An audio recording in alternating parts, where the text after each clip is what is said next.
Kvailio brolio pasisekimai. Buvo du broliai gudrūs, o trečias kvailas. Tėvas mirdamas jiems nieko nepasakė apie turto pasidalinimą.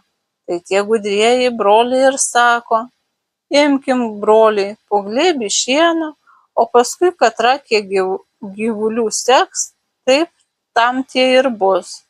Na gerai, ir kvailys su tuo sutikęs. Šie du gudrieji broliai pasiėmė kur tik geresnio šieno glėbius, o tas kvailys susiglamžęs kūkščiui kokių ten supuvusių šiaudų. Paleido galvijus ir šie visi eina paskui šieną, o prie kvailo šiaudų priėjęs tiktai toks utėlių užpjautas veršiagalis. Kai pasidalino bandą, gudrieji broliai savo gyvulius šerė kuo geriausiai šienu ir miltais, o kvailys vėl taip pat kur kokias po šienu paklotais, apipuvusiais šiaudais. Kai jis pamato brolius miltus nešant, savajam veršiui nunešęs įbendžia kokius rieškučius pelenų. Žinoma, ar ilgai tokiu pašaru maitinamas gyvulys bus gyvas? Neilgai, trukus veršis ir nusprogo. Na, nusprogo, tai nusprogo. Jis nusilupo kailiuką, įsidžiovino, užsidėjo ant kupros ir išėjo į žmones. Ėjo jis, užėjo ir naktis. Šis įeina jis į vieną kiemą ir prašosi nakvynės. Šeimininkė buvo viena, nepriima ir sako: parvažiuos šeimininkas ir supyks, kam visokius valkatas priimu, čia tau nėra vietos, eik kitur. Jis išėjo pro duris ir galvoja: naktis tamsi, kur aš čia dabar beeisiu, kur čia kitur begausiu nakvynę. Pamatęs kopėčias ėmė lipti.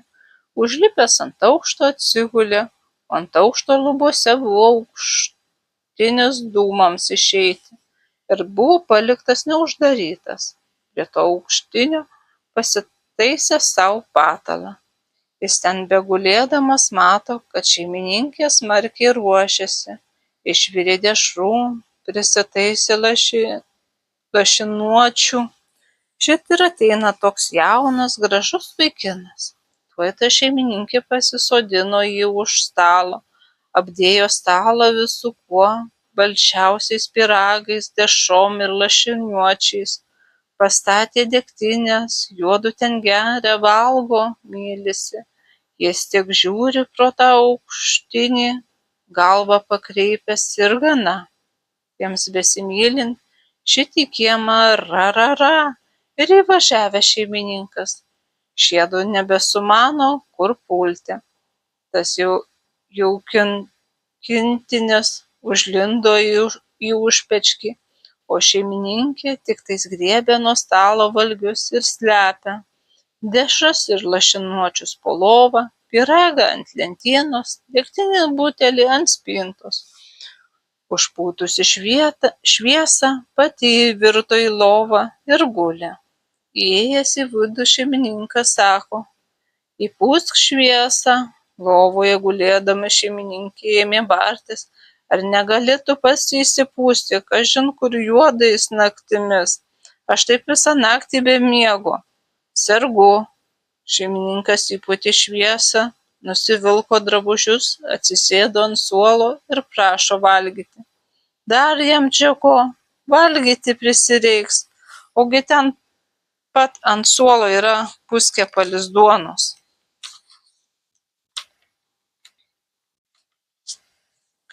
Taigi viralo šiandien nei iš ryto nesrėbiau, ar nėra ko šilto, ogi ten ant prieždos yra pusė puodo barščių. Šeimininkas pasiėmė barščius ir srebia su duona, o kvailys gulėdamas ant aukšto ir viską per aukštinį matydamas nebenugulė.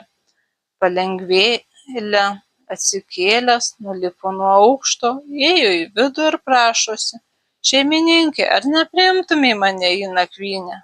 Kodėlgi ne, sako šeimininkas. Vietos yra, nusirenk ir eik ten, ir eik šiandien vakarienės.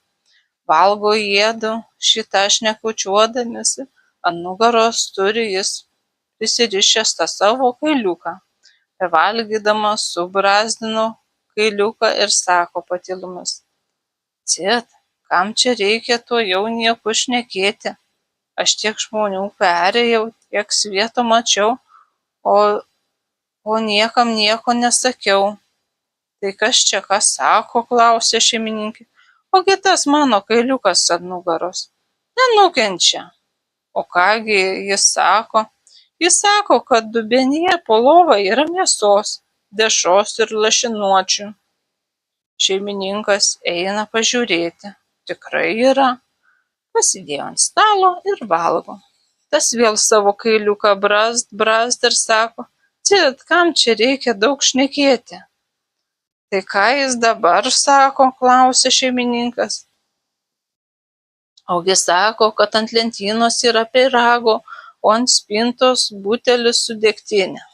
Šeimininkas pažiūri ir vėl randa. Dabar jau juodu valgo ir geria kaip reikia, ir vėl jis tą savo kailiuką brazdina. Tai ką jis čia dabar sako? Liepia užvirinti karšto vandens. Prašom, sveteliai, gerti ir valgyti, o aš viską pasirūpinsiu. Jis toj sukūrė ugnį, užvirino katilą vandens ir grįžęs prie stalo klausė, ką tas jo kailiukas lieps su karštu vandeniu daryti, ir vėl jis brūzdino kailiuką. Na kągi jis dabar pasakė? Ogi liepė tuo karštu vandeniu šlakstyti ir užkopečkio piktąsias dvasias. Šeimininkas tuoj pasiėmė vantą ir ėmė lieti karštą vandenį į užpečkį. Jau tas bernas už krosnies pradėjo rėkti. Kvailys sako: liek daugiau.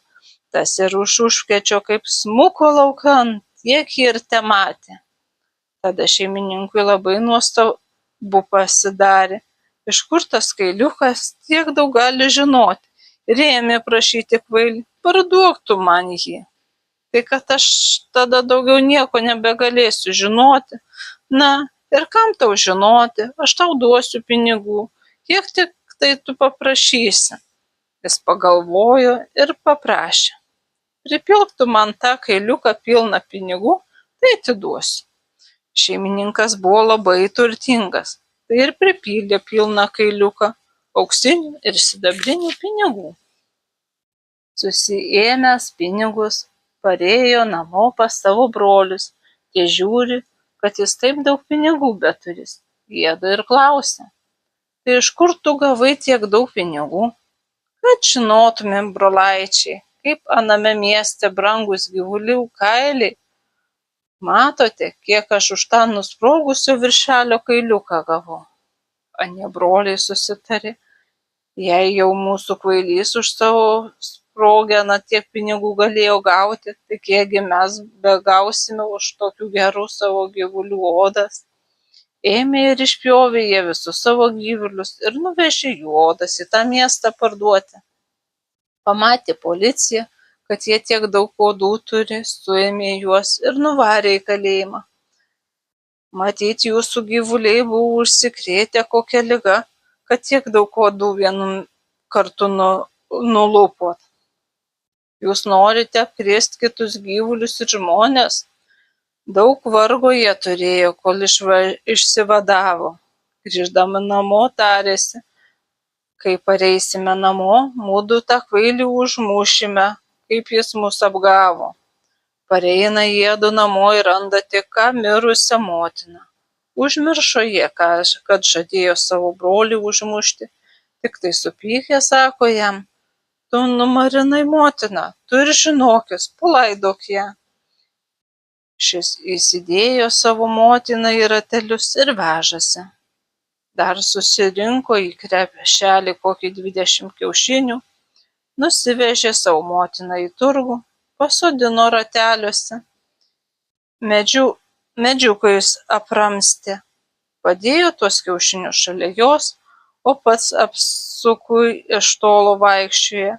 Šit ir prieina kažkoks drūtas, raudonikis ponas ir klausia: Boba, po kam parduodi tuos kiaušinius? Moteriškė sėdi suramsyta ir nieko nesako. Jis ir vėl klausia: o juk kaip nieko nesako, taip nesako. Tas ponas jai kumšti į nugarą: Boba, ar negirdi, ko nieko nesakai? Moteriškė kebriokšt iš tų ratelių ir išvirto. Visi mato, kad nebegyva. Kvailys tuoj prišoko prie to pono: mano motina užmušė žmonės. Ponas mano motiną užmušė. Ponas nusigandęs prašo: tik tylėk, še tau pinigų kiek tu nori, tik niekam nieko nesakyk. Pripilk man pinigų tuos ratelius, tai aš nieko nesakysiu. Ponas jam ir pripylė pilnus ratelius pinigų. Jis nuvežė motiną į kapus ir palaidojo, o su pilnais pinigų rateliais parvažiavo namo. Pamatė brolį, tuojaus klausė: tai iš kur tu gavai tiek pinigų? Ogi į aną miestą nuvežiau negyvą savo motušėlę. Tuojaus iš manęs ją atpirko ir sumokėjo tiek daug pinigų. Tiedu vėl tarėsi: jei jau kvailys už tą savo senę tiek daug pinigų gavo, tai kiek mudu begausime? Mudviejų pačios tokios jaunos. Užmušė jiedu savo pačias ir nuvežė į tą patį miestą. Tuojaus policija sužinojo, kad į rinką atvežė užmuštus žmones ir vėl suėmė juodu. Praėjo keleri metai, kol jie atsėdėjo bausmę. Sėdėdami kalėjime šnekasi: jau kai dabar namo pareisime, tai to kvailio gyvo nepaliksime. Kai pagaliau parėjo jiedu namo, tuojau įkišo brolį į maišą ir nusinešė į upę prigirdyti.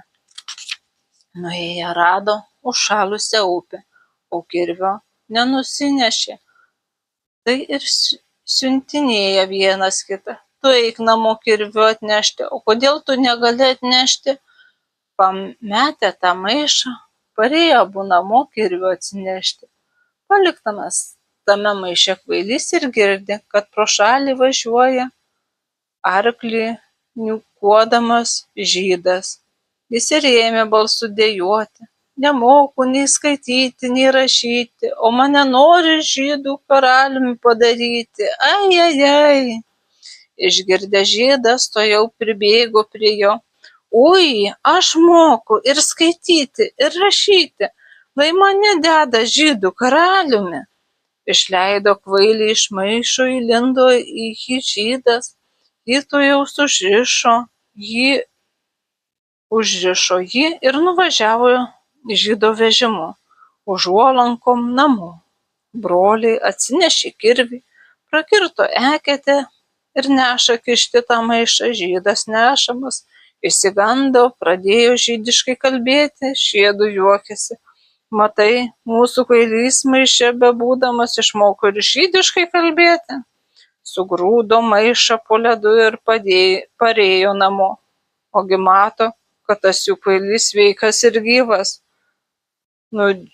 Nudžiaustęs visas savo tvoras gražiausiam šilkiniam skarom, šiuodu rodo vienas kitam ir kalbasi: žiūrėk, žiūrėk, jau tas mūsų kvailys vėl namie, bet iš kurgi jis tiek gražių medžiagų ir skarų gavo? Jis jiems atsakė: mieli brolaičiai, jūs mane tik į pakraštį upės tai įkišot, ir tai kiek turto radau, o kiek būčiau begavęs, jei į patį vidurį būtumėt įmetę. Na ką čia jiedu dabar darys? Susitarė: eime mudu, prasikirsime vidury upės eketę, sulysime, tai mes dar daugiau tų turtų ir už jį rasime. Nuėję prasikirto eketę ir susiginčijo, ir vienas pirmas nori lįsti į maišą, ir kitas. Pagaliau besiginčydami, abudu sulindo į maišą, nusirito į tą eketę ir prigėrė, o kvailys ir iki šiol sau laimingas gyvena.